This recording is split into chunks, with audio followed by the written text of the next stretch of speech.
Hey everybody, I'm Dirty Dan and welcome back to Greasy Boy Customs. Today we're going to be diving back into the M37. We're going to wrap up a little bit of the lighting issues that we have, finish trimming the transmission tunnel, and then go ahead and start setting up the FiTech and getting this thing ready for test drives. Let's dive in. The last thing we had to do on the wiring is take care of the turn signals and the parking lights. Now they were already pre-wired and we did determine that they were working, but we had to switch the front bulbs to LEDs for clearance issues against the housing because the LED bulb was shorter. Now when you switch from an incandescent bulb like this 1157 to an LED bulb, you do have to keep in mind that you may have to replace your flasher or upgrade it to a different style. In the past, when you took a flasher out of a classic vehicle, you may have noticed one like this. Simple, round, metal housing, 2 pins, mechanical flasher.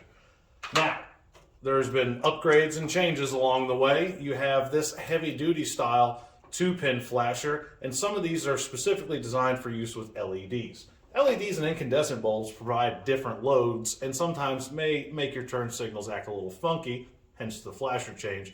You also have this square housing style that looks like a 4 or 5-pin relay, but they have it in 2, 3, and 4-pin options for flashers as well. And the last style is a 2-pin heavy-duty one designed for flashers, but it's also got this ground lead coming off of it. I have had to use this in certain applications where I was running mostly LED bulbs. In this case, we're going to be able to get away with a standard heavy-duty, well, not standard, it's a heavy-duty flasher, 2-pin. We're going to put it in. Let's check it out, make sure the turn signal's working. And as you can see here, we've got our signals working. Everything is nice and bright, flashing at a pretty steady pace, and seems to be operating correctly. We're going to actually leave the flashers and turn signals on for about 10 minutes just to make sure that nothing gets hot and overloaded and continues to operate correctly. Now, as far as our shifter went here, we had pre-cut the hole out a little bit larger to accommodate for the shifter because we didn't know if there was going to be some final adjustments.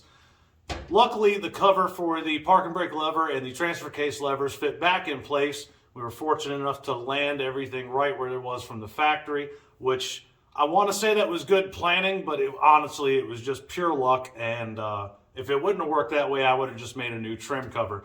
So what we're going to do, we're going to put a round shift boot on here, a rubber one, to kind of keep with the look of the period.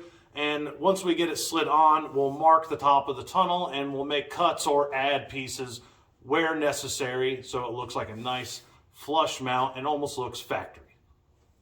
All right, let's go over our checklist again. We've got all of the wiring handled. We've got our mechanical devices like the shifter all hooked up.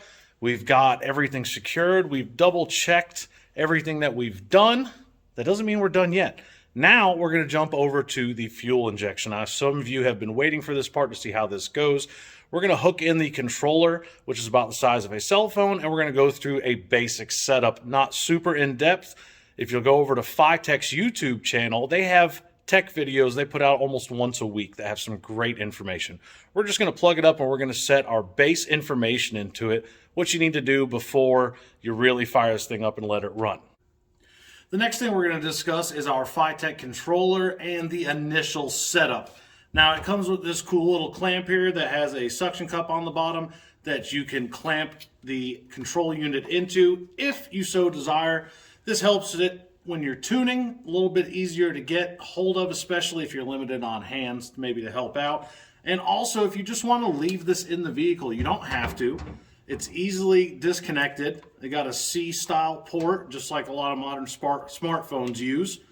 You just connect it, and you're good to go. Now, we've got our battery cable connected. We've already turned the key on once to make sure there's no leaks, and we actually know this runs. So we're going to go ahead and key on. And then I'm going to slide over here so you can see a little bit better what I'm doing. All right, now that we've got our key on, you can scroll through your different options. We're going to go down here to initial setup. Now you're going to go to engine setup, and if you'll notice here, they have some preset parameters in here. Now you'll look at some of these, and 7,000 RPM rev limit is going to be a little excessive. So we're going to go down here and we're going to change the cubic inches to 350 and the cam to a 1, which is a stock style cam. I don't know what we want to set this at yet, but to be safe, we're going to go down to like 4,500 RPM. I don't think we're ever going to turn it that hard anyway. And then we're going to leave the pump pulse width and the idle RPM where they are at. Now you hit send to ECU. And after that is sent, now we want to do a key cycle, and you want to cycle the key off. And you want to wait about 10 seconds before you turn the key back on. And then we are going to go back into this and make sure our parameters saved. All right, now we got everything ready to go. We're going to go ahead and start it up and see what happens here.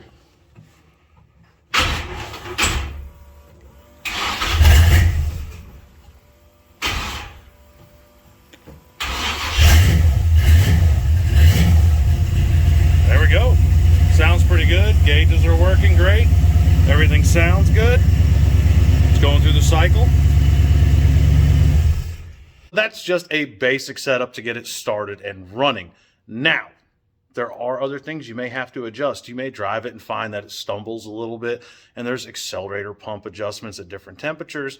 And if you have your engine fan wired into this unit, which you can do, and they do have accommodations for that, you need to make sure that that's working correctly. And on top of that, you also need to make sure that your RPM is where you want it at as far as idle, cold, and hot. Again, feel free to go visit FiTech's channel. That goes way more in depth on how to set this up and how to get it going for your vehicle. So we're going to go ahead and we're going to finish tying up a couple wires under the dash that were hanging down. We're going to loom those up and secure them. And then we're going to go ahead and bolt down our transmission cover and get this thing outside where we can run it for an extended period of time.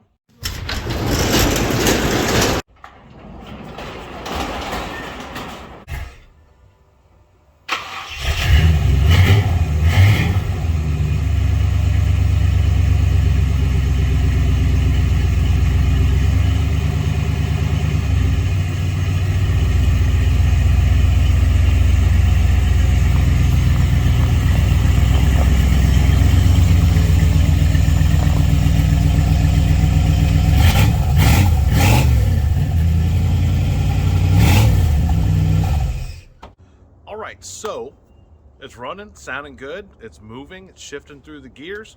We just got a couple knick-knack stuff to button up on this. We got to go over and just double check all of our harnesses and our drive line and our fluids and begin the test drive. So this is going to be the last video on the build of this. Now look out for future videos where I'll be completing another M37, and also we're going to try to get some good footage of this thing driving around and putting it through the paces, but we're not going to go over the boring stuff.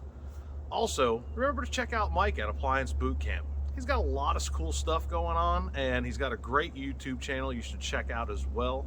He's been great to work with, super nice guy, and he's really involved in his community, and I really admire everything that he does. If you guys have any questions about anything I've done with this, or any parts that I've used, or maybe just you're building your own and want to ask me about some stuff, hit me up, message me. Email me at greasyboycustoms@gmail.com, or you can message me through my website and on our social media as well. Till next time, happy hot rodding.